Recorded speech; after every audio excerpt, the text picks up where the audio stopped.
네, 오늘 하나님께서 저와 여러분들에게 주시는 말씀은 출애굽기 4장 10절에서 17절 말씀이죠. 하나님의 은혜로 합력하여 주의 일을 해야 합니다. 이런 제목으로 말씀 전할 때 주의 크신 사랑과 은혜가 이곳에 함께하길 원합니다. 설 명절 잘 보내셨죠? 네, 여러분들도 건강한 모습 보이니까 반갑고 또 이렇게 기쁩니다. 근데 또 이렇게 오늘 또 설 명절이 또 이어지는 분위기가 좀 나네요. 예. 아직 설이 안 끝나신 분들이 또 더러 있는 것 같습니다. 네. 2003년 홍콩 정부가 반중 활동과 정치 행위를 금지하는 그런 법안을 발의하자 홍콩 시민들 50만 명이 시위에 참여하면서 격렬한 반정부 시위를 하게 되죠. 이를 통해서 홍콩 정부가 법안을 철회하게 됩니다. 이에 이제 중국이 홍콩에 이제 적극적으로 개입해서 홍콩 민주화 시위를 탄압하고 그래서 잠재우게 됩니다. 그러다가 2014년도에 홍콩 그 행정장관, 그러니까 우리나라 같으면 대통령이라고 보시면 되겠습니다. 이걸 직선제로 뽑자라고 이제 데모를 하기 시작하게 되죠. 이렇게 데모를 시작했지만 이것 또한 중국에 의해서 진압이 되고요. 그리고 2019년도에 홍콩에 있는 이런 반시위자들, 그러니까 반정부 시위자들, 정치범들을 중국으로 송환하는 그런 법을 제정하려고 하자 이것에 대해서도 또한 반대 시위를 벌이게 됩니다. 이것도 중국 정부에 의해서 무참하게 이제 진압이 되게 되는데요. 이때 우리 정부와 언론들은 중국의 눈치를 보느라고 홍콩 시위에 대해서 적극적으로 보도하지를 않고 그냥 강 건너 불구경하게 되죠. 자, 이렇게 되자 홍콩 사람들이 우리나라 교민들에게 하는 말이 당신들이 오늘을 묵인하면 이 일이 반드시 여러분의 내일이 될 것입니다. 라고 그렇게 경고를 했다고 합니다. 어쨌든 이렇게 홍콩인들은 그동안에 영국의 그 통치 아래서 자유와 인권, 민주를 누리다가 이렇게 공산 독재 체제에서 자유를 빼앗기고 검열과 통제 속에 살아가다 보니 아마 자유를 느꼈기 때문에 더 죽을 맛일 것이다 이런 생각이 듭니다. 처음부터 몰랐으면은 그러려니 하고 살거든요. 근데 알면서 이렇게 이제 통제가 되면 어려워지는 거죠. 그런데 말이죠. 이렇게 되면 홍콩 민심이 굉장히 중국에 대해서 안 좋겠죠. 거의 뭐 열에 8, 9은 중국에 대해서 반감을 가질 겁니다. 그런데 홍콩 중국 정부에서 홍콩 선거에 무슨 짓을 했는지 어떻게 개입했는지 선거를 했는데 친중파들이 대거 당선이 됩니다. 그래서 결국 그 친중파들이 대다수의 친중파들이 법안을 제정하고 또 개정하고 이렇게 해서 결국 이 홍콩을 중국으로 그대로 넘기게 되거든요. 그런데 이걸 보면서 우리가 저들과 같이 되지 말라는 법이 없겠구나 이런 생각이 요즘 들어 부쩍 듭니다. 그래서 우리는 기도해야 됩니다. 여러분 기도하십시오. 기도하시면 하나님께서 뭐가 옳고 뭐가 그른지를 깨닫게 해 주실 것입니다. 우리는 기도하는 사람이니까 그거밖에 더 있겠습니까? 그죠? 자, 오늘 하나님께서 본문의 말씀을 통해서 다음과 같은 세 가지로 우리에게 은혜를 주셨는데요. 그 첫째가 하나님의 일을 우리가 한다고 생각하면 안 된다는 거죠. 그리고 두 번째는 하나님은 전도자에게 할 말을 가르쳐 주신다는 것. 그리고 세 번째는 우리는 서로 협력해서 하나님의 일을 해야 한다는 것. 이 세 가지 말씀인데 그래서 오늘 본 말씀을 따라가면서 우리가 주의 일을 할 때 왜 겸손하게 서로 협력하면서 일을 해야 되는지 성령께서 들려주시는 하나님의 음성을 듣도록 하겠습니다. 자, 첫째로 하나님의 일을 우리가 한다고 생각하면 안 되겠죠. 자, 10절 말씀입니다. 읽어봅니다. 시작.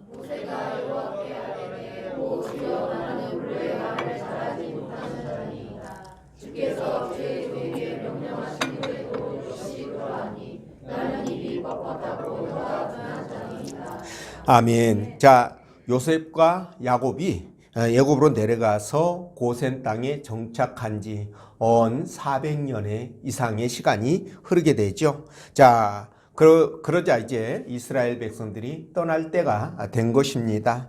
그럼에도 오랜 세월 그곳에서 살다 보니까 그곳이 마치 고향처럼 되었고요. 애굽이 조국으로 생각했을 것으로 그렇게 생각이 됩니다. 그러나 저들은 하나님 나라 백성이죠. 때문에 애굽에서 살아갈 수가 없습니다. 네, 그래서 야곱도 그 애굽의 바로왕 앞에서 했던 말이 나는 나그네다라고 칭을 했고요. 요셉도 죽을 때 유언으로 여기서 후손들이 떠나게 되면 자기 유고를 수습해서 가져가 달라고 그렇게 말을 합니다. 그래서 이스라엘 백성들은요, 언젠가는 이 땅을 떠나서 가나안 땅으로 돌아간다는 생각을 하며 살았을 것입니다. 자, 그런데 세월이 많이 흐르다 보니 이제 저들이 가나안 땅으로 돌아가야 하는데도 불구하고 여러분 저들은 움직이지를 않습니다. 물론 저는 이해합니다. 왜냐하면 오랜 세월 그곳에 살다 보니 애굽이 고향처럼 조국처럼 그렇게 느껴져서 발걸음이 쉽게 떨어지지 않았을 것이라는 거죠. 이심전심이 부분이 있습니다. 자, 이렇게 되면 우리 하나님께서 어떻게 하실까요?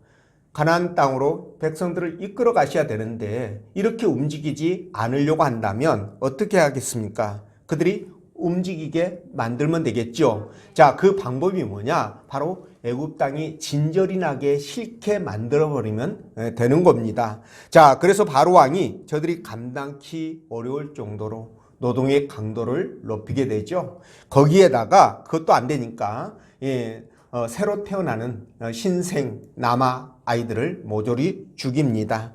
자, 이걸 볼 때 생각나는 말씀이 있어요. 여러분, 가시채를 뒷발질을 한다. 사도 바울이 했던 말이죠. 자, 이 말씀이 생각나는데 여러분, 우리가 하나님의 뜻을 바꿀 수는 없습니다. 하나님의 생각을 바꿀 수는 없는 거죠. 그렇죠? 그렇다면 뭡니까? 둘 중 하나인데 내가 바뀌든가 하나님이 바뀌든가인데 하나님이 안 바뀐다면 나를 바꿔야 되는 거죠. 예, 그래서 저와 여러분들이 하나님 말씀에 항복하고 순종하는 길밖에 없는 거예요. 만약에 그렇게 하지 않는다면 나에게 고통만 아픔만 가중될 뿐입니다. 그죠? 어쨌든 백성들이 견디다 못해서 하나님께 나와 기도하기 시작했고요. 그리고 하나님은 모세를 불러서 그들에게 보내 이스라엘 백성들을 가나안 땅으로 이끌어내실 사명을 맡기십니다. 자, 그런데 모세는 이런 하나님의 뜻을 벌써 4번째 거절을 하고 있습니다. 자, 그럼에도 불구하고 하나님께서 만약 보내시려고 맘만 먹으면 강제로라도 얼마든지 보낼 수 있습니다. 자, 그런데 하나님은 끝까지 포기하지 않고 모세를 설득합니다. 이런저런 당근을 제시하면서 모세를 설득하는데 이걸 통해서 우리가 깨닫는 것이 뭐냐면 하나님은 정말 우리를 사랑하시는구나. 얼마든지 짹짹을 들어서 모세를 보낼 수 있음에도 불구하고 그를 인간적으로 설득하는 그 모습을 통해서 하나님이 너무나 우리를 사랑한다는 것을 느낄 수 있고요.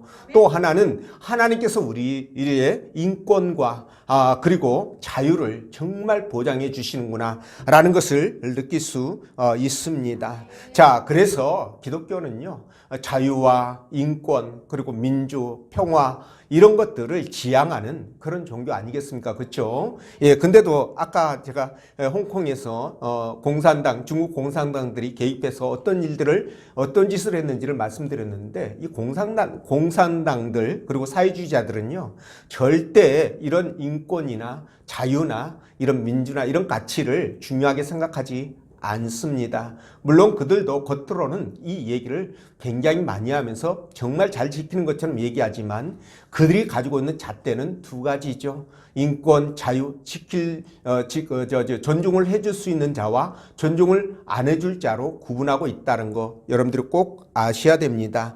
그래서 우리 기독교가 그들과 함께 가지 못하는 이유이기도 합니다. 자, 그런데 여러분, 지금 모세가 하나님의 소명을 거절한 이유가 무엇입니까? 그 이유는 바로 자기가 무능하다는 겁니다. 무능하다. 이 무능하다는 거예요. 자, 모세의 말을 다시 한번 들어보겠습니다. 오 주여, 나는 본래 말을 잘하지 못하는 자이다. 주께서 주의 종에게 명령하신 후에도 역시 그러하니 나는 입이 뻣뻣하고 혀가 둔한 자이다. 자, 여러분, 모세가 이렇게 자신의 무능을 핑계로 해서 하나님의 소명을 거절한 배경이 있습니다. 여러분, 모세가 어떤 생각을 하고 있길래 이렇게 자기의 무능을 이유로 사명을 거절할까라는 거예요. 자, 여러분 뭘까요? 그건 바로 이거죠. 모세는요, 주의 일을 하려고 한다면 능력도 있어야 되고 지혜도 필요하고 말주변도 뛰어나야 된다. 이런 생각을 기본적으로 하고 있다라는 거예요. 자, 이런 생각을 하기 때문에 나는 그 수준이 안 되기 때문에 못한다라는 그런 얘기가 나오는 거죠. 여러분 이해가 되시죠?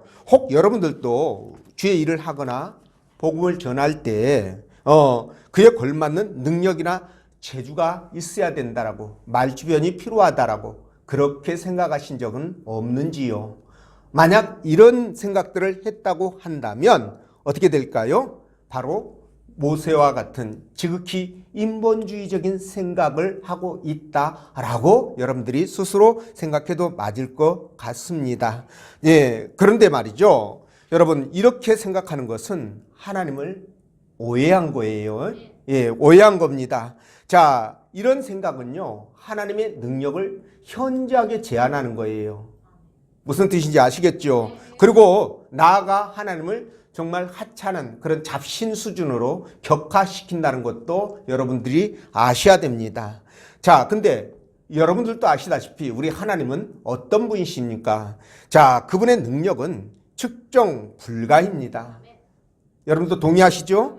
그에 비해서 우리의 능력과 재주는요, 아무리 그것이 뛰어난다 하더라도 여러분 정말 한계가 있을 수밖에 없다라는 거예요. 예.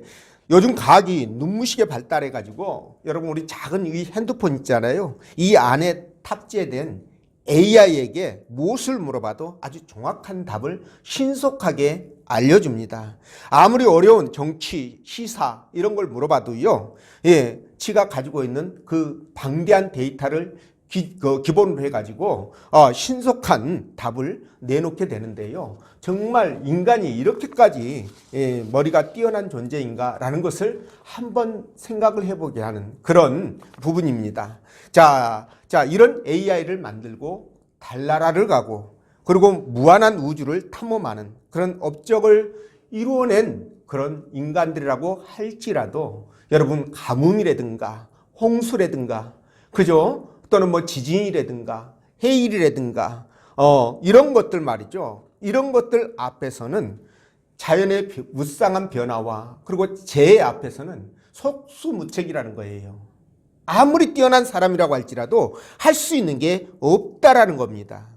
반면에 여러분 하나님은 어떻습니까? 말씀드린 것처럼 하나님의 능력은 무한대입니다. 그죠? 하나님은 온 세상과 우주 만물 그리고 사람을 만드셨죠. 자, 거기에다가 하나님은요 지금까지 그 만드신 것들을 한 채 오차도 없이 정확하게 운영을 해 오시고 있습니다.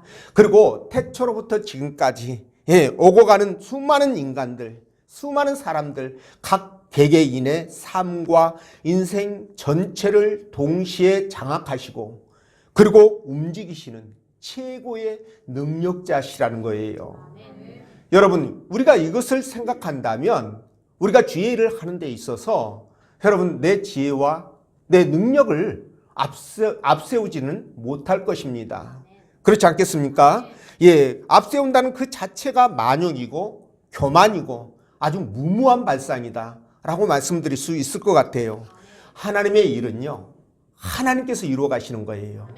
여러분들 인정하시죠? 자, 제가 이렇게 말씀을 드리면 여러분들은 이런 의문을 가질 수 있습니다. 자, 뭐냐? 아니 그러면 우리는 아무것도 아닌데 왜 하나님은 모세를 사용하셨고 사도 바울을 사용하셨고 그리고 나아가 오늘날 또 저와 여러분들을 사명자로 일꾼으로 사용하시려고 하시느냐라는 의문을 가지게 되는 거죠. 여러분 하나님이 왜 그러실까요? 자, 이유는 이겁니다. 자, 첫째, 그 이유가 뭐냐? 여러분, 하나님께서는요, 이 세상을, 그 자연을 다 만들어 놓으시고, 마지막 인간을 만드셨잖아요. 그리고 인간에게 그 자연을 주시면서 뭐라고 말씀하셨어요? 생육하고 번성하라. 땅에 충만하라. 그리고 땅을 다스리고 정복하라. 이렇게 말씀하셨죠. 자, 이 세상에 대한 통치권을 하나님께서 우리에게 임을 해 주신 겁니다. 그렇죠? 자, 그렇다고 한다면 우리는 그 통치권을 가지고 우리가 이 땅을 통치해갈, 다스려갈 의무가 있는 거예요. 자, 그러면 하나님께서 이 세상을 다스리고 통치해갈 의무가 있는 저와 여러분들의 일에 일일이 간섭하시면서 또는 못하게 하신다든가 그러면 여러분 주권 침해죠. 예, 주권 침해입니다. 하나님은 절대로 그렇게 일하시는 분이 아니십니다. 말씀드렸잖아요. 우리의 인권을 존중하고 우리의 자유의지를 존중하시는 분이라고요. 그러니까 그렇게 하지 않는 겁니다. 그래서 여러분 우리가 그 자연을 통치하고 다스리게 되는데요. 물론 이 자연 현상이나 역사의 큰 흐름같이 하나님께서 직접 주관하시는 그런 것도 있지만 기본적으로 하나님은 이 땅에서의 사역을 당신들의 백성을 통해서 이루어 가신다는 거예요. 이 부분을 우리가 기억하시면 되겠고요. 물론 역사의 큰 물줄기 하나님이 주관하시고 인도해 가십니다. 우리 각 개개인의 삶 또한 하나님께서 주관하시고 인도해 가십니다. 그러나 그 일의 발단이라든가 진행 그리고 결말 이런 것들은 바로 저와 여러분들을 통해서 이루어 가신다는 사실이에요. 그러니까 이것들이 바로 주의 일꾼들의 몫이라는 것입니다. 이해가 되시죠? 또 하나의 이유, 저와 여러분들은 육적인 존재죠. 물론 영적인 존재입니다. 우리는 영과 육의 두 가지 속성을 다 갖고 있는 그런 존재들이죠. 자, 그런데 하나님은 철저하게 영적인 존재입니다. 자, 그렇다고 한다면 이 세상은 육적인 존재잖아요. 그렇죠? 육의 세상이죠. 영적 세상이 아니죠. 자, 그렇다고 했을 때 여러분 이 땅에서 일어나는 일들의 이 역사적 사건에 개입하시기 위해서는 영적인 존재인 하나님이 직접적으로 개입하시려고 마음먹으면 못할 것은 없지만 기본적으로 하나님은 이 세상의 일들에 개입할 때 육적인 이 세상에서도 일에도 전혀 문제가 되지 않는 육적인 저와 여러분들 특히나 선택된 주의 백성들을 통해서 하나님이 계시하시고 먼저 알려주시고 그리고 그 일들을 행하게 그렇게 하시는 거예요. 이런 법칙을 따라서 일을 해 가시기 때문에 하나님께서는 모세도 사용하셨고 사도 바울도 사용하셨고 그리고 오늘날 저와 여러분들도 사용하시는 것입니다. 그래서 성경은 저와 여러분들을 일컬어서 뭐라고 말씀하시느냐? 바로 동역자 이렇게 말씀하시는 거예요. 이해가 되시죠? 자, 그래서 고린도전서 3장 9절 보면 우리는 하나님의 동역자들이요 너희는 하나님의 밭이요 하나님의 집이니라 이렇게 말씀하셔요. 우리가 누구다? 하나님의 동역자다. 하나님의 동역자다. 여러분 이 동역자가 말이죠 얼마나 위대한 칭호인지 여러분 아십니까? 그 의미를 생각하면요 정말 우리가 대단한 존재구나 라는 것들을 다시 한번 여러분들이 자각하게 될 것입니다. 자, 그래서 우리는 하나님이 모든 일을 해 나가시고 우리는 그분의 인도하심을 따라 하는 이런 부분들이기 때문에 우리가 주의 일을 감당하거나 세상을 살아갈 때 세상에서 일을 할 때도 마찬가지로 우리는 어떤 마음을 가져야 됩니까? 겸손한 마음. 네, 하나님을 인정하고 그분을 100% 따르며 순종하게 따른 마음. 교만한 마음을 버려야 되는 것입니다. 여러분도 인정하시죠? 하나님께서 내 능력으로 일을 하는 게 아니라 하나님께서 내 등 뒤에서 도우시잖아요. 나와 함께 하시면서 나의 일을 이끌어 가시잖아요. 그렇기 때문에 하나님이 부르시면 이런저런 핑계가 아니라 예스! 그죠? 예스! 이렇게 하면서 여러분 하나님 부르심에 응답해야 되는 거죠. 그죠? 예, 그럴 때 하나님이 얼마나 기뻐하시겠습니까? 그런 여러분 되시기를 주의 이름으로 축원드리고요. 자, 두 번째, 하나님이 전도자에게 할 말을 가르쳐 주신다. 이렇게 말씀하시는데 12절 말씀 읽어봅니다. 시작. 이제 가라, 내가 너희와 함께 있어서 할 말을 가르치리라. 아멘. 자, 모세가 자신은 말주변이 없어가지고 하나님 소명에 응할 수가 없다라고 거절하죠. 자, 그러니까 하나님이 이렇게 말씀하십니다. 누가 사람의 입을 지었느냐? 누가 말 못하는 자나 못 듣는 자나 눈 밝은 자나 맹인이 되게 하였느냐? 나 여호와가 아니냐? 하나님은 모든 걸 다 하실 수 있다는 거예요. 자, 이제 가라. 내가 내 입과 함께 있어서 할 말을 가르치리라. 그러니까 넌 말 못해도 괜찮아. 네가 생각 못해도 괜찮아. 내가 그때마다 네 입에다가 할 말을 집어넣어 줄게. 너는 입만 벌려. 이거 아니겠어요? 그죠?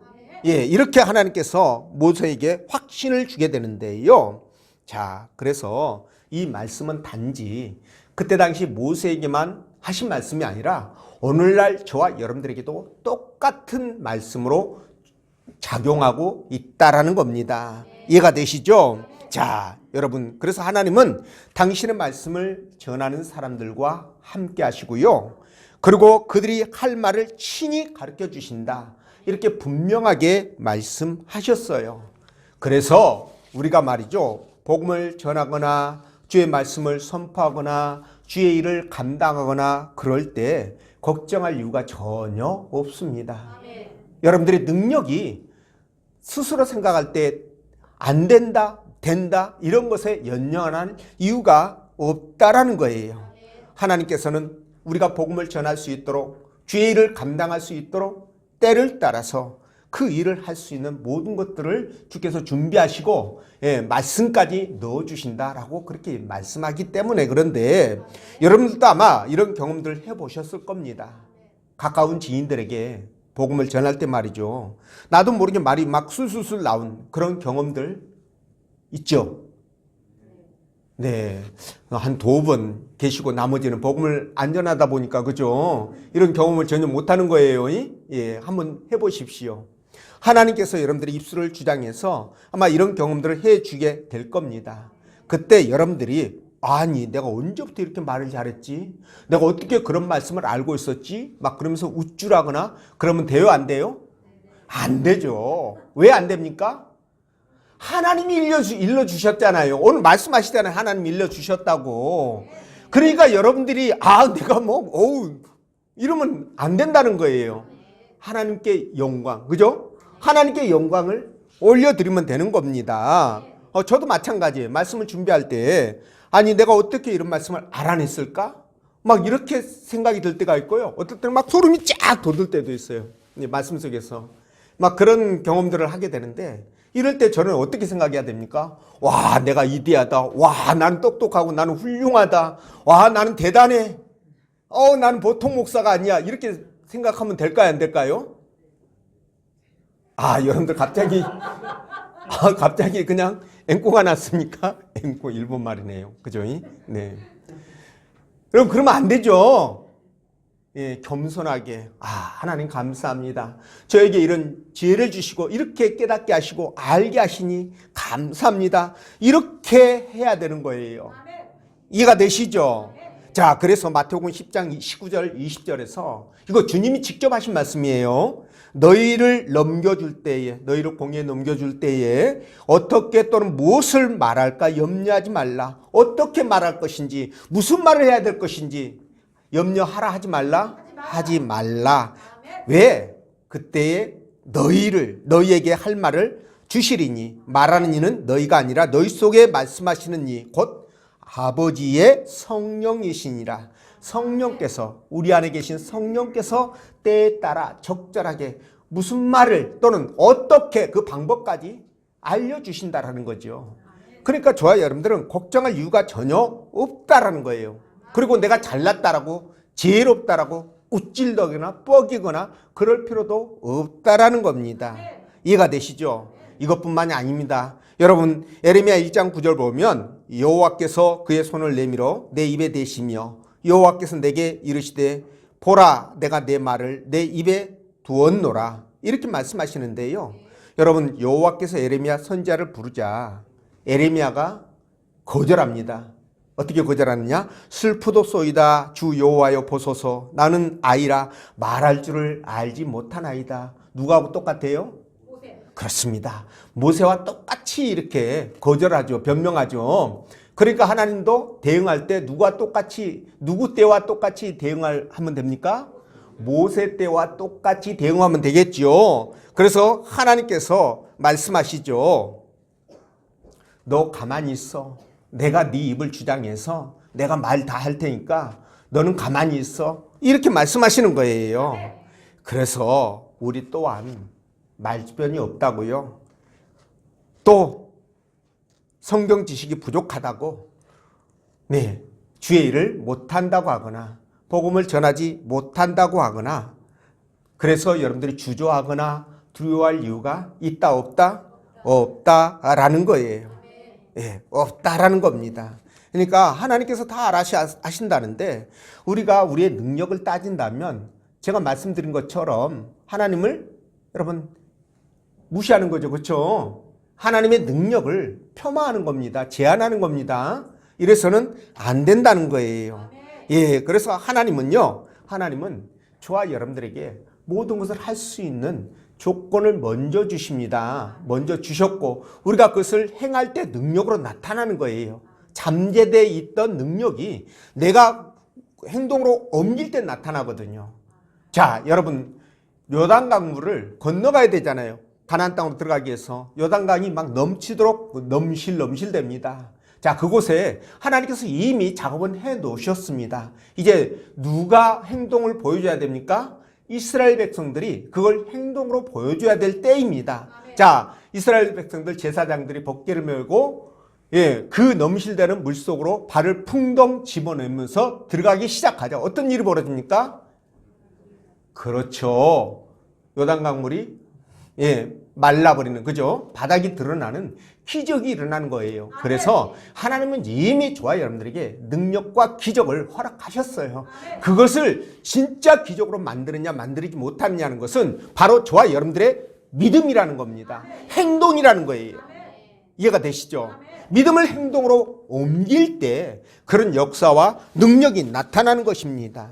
그래서 여러분 우리가 망설일 이유가 없어요. 자, 여러분 이사야 선지자에게 하나님이 이렇게 말씀합니다. 내가 누구를 보내며 누가 우리를 위해서 갈고 이렇게 말씀하시죠. 이때 이사야가 뭐라고 그럽니까? 예스! 내가 여기 있나이다. 나를 보내소서. 제가 가겠습니다. 제가 하겠습니다. 능력은 안 되는 것 같은데 재주는 없는 것 같은데 제가 한번 해보겠습니다. 이거 아니겠어요? 그죠? 그러니까 여러분 이런 이사야 선지자와 같은 그런 마인드를 우리가 가져야 된다는 거예요. 이해가 되십니까? 그래서 그런 마인드를 갖고 실제 행동으로 옮기면 뭐가 나타난다? 기적이 나타난다. 기적이 나타난다라는 겁니다. 하나님의 역사가 나타나는 거예요.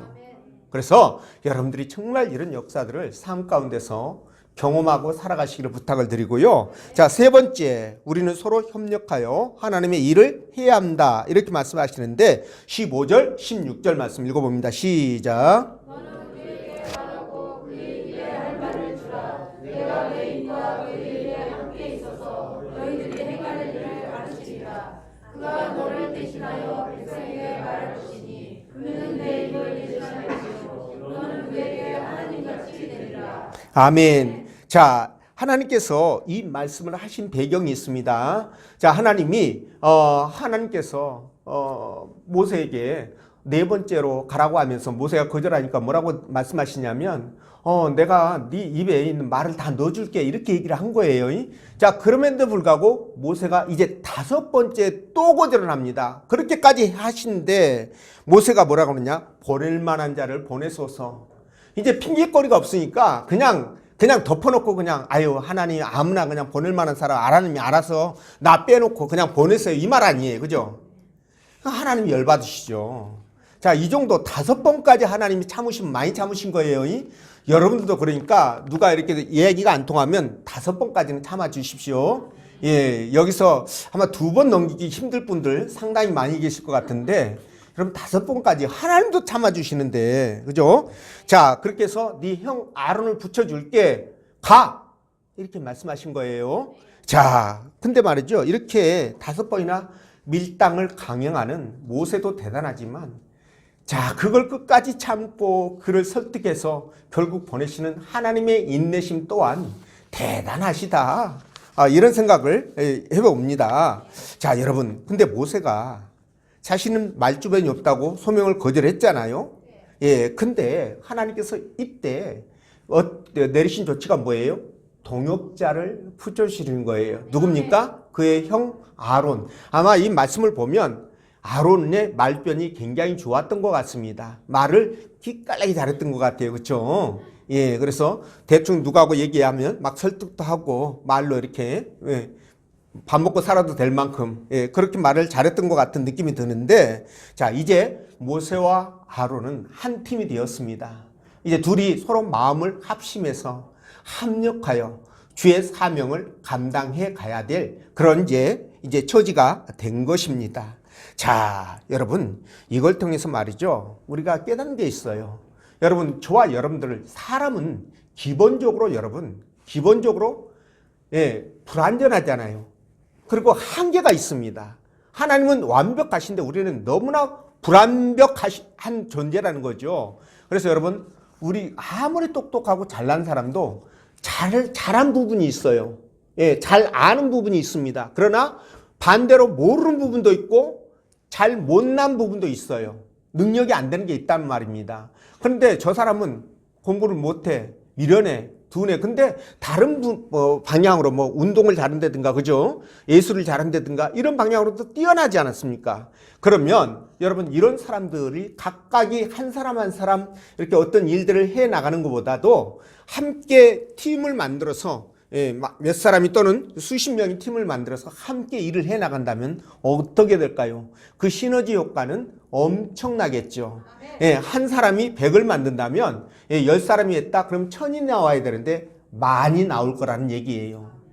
그만큼 여러분, 사람이 협력하는 것은 중요한 의미가 있고요. 주의 일을 하는 데 있어서도 이것만큼 효과적인 것이 없습니다. 그래서 우리는 진짜 하나님과 신앙 안에서 함께 살아갈 때 이렇게 서로 마음을 합해서 서로 돕고 도와주고 믿고 믿으면서 살아가야 되는 거예요. 그래서 이런 것들을 일찍이 간파한 아리스토텔레스는 사람을 가리켜 뭐라고 얘기했습니까? 사회적 동물이다, 이렇게 말했던 것입니다. 여러분도 아마 아실 거예요. 그래서 다른 사람과 협력하며 더불어 살아가는 것을 우리가 뭐라고 얘기합니까? 사회성, 이렇게 말하죠. 이렇게 사회성이라고 말하는데, 이 사회성이 그래서 떨어지면 세상 살아가는데 굉장히 고달프다는 거예요. 여러분 경험했던 부분들 아닙니까? 여러분들 경험 안 하셨나요? 한 번 빼놓고는 원체 사회성이 뛰어나니까, 그죠? 근데 여러분, 왜 이렇게 우리가 서로 교제하면서 교통하면서 합력하면서 힘을 모아서 살아가야 되는 줄 아세요? 그러니까 사람은 독불장군이 없어요. 독불장군은 존재할 수 없습니다. 함께 그렇게 살아가야 되는데 그 이유가 있어요. 왜냐하면 하나님의 존재 방식이 바로 이 커뮤니티를 중심으로 이루어진다는 거예요. 공동체 중심입니다. 성부, 성자, 성령 이 세 분 하나님이 함께 모여서 그분이 공동체로 존재하시는 거예요. 따로 개별적으로 존재하는 게 아니라, 그러면서 그분 세 분 하나님이 어떻게 합니까? 서로 교제하면서 코이노니아를 이루어가는 거예요. 이해가 되십니까? 그래서 우리는 하나님의 형상과 모양을 따라 창조된 그런 하나님의 작품이잖아요. 그죠? 그러면 우리가 하나님의 성품을 이어받은 것 당연하겠죠.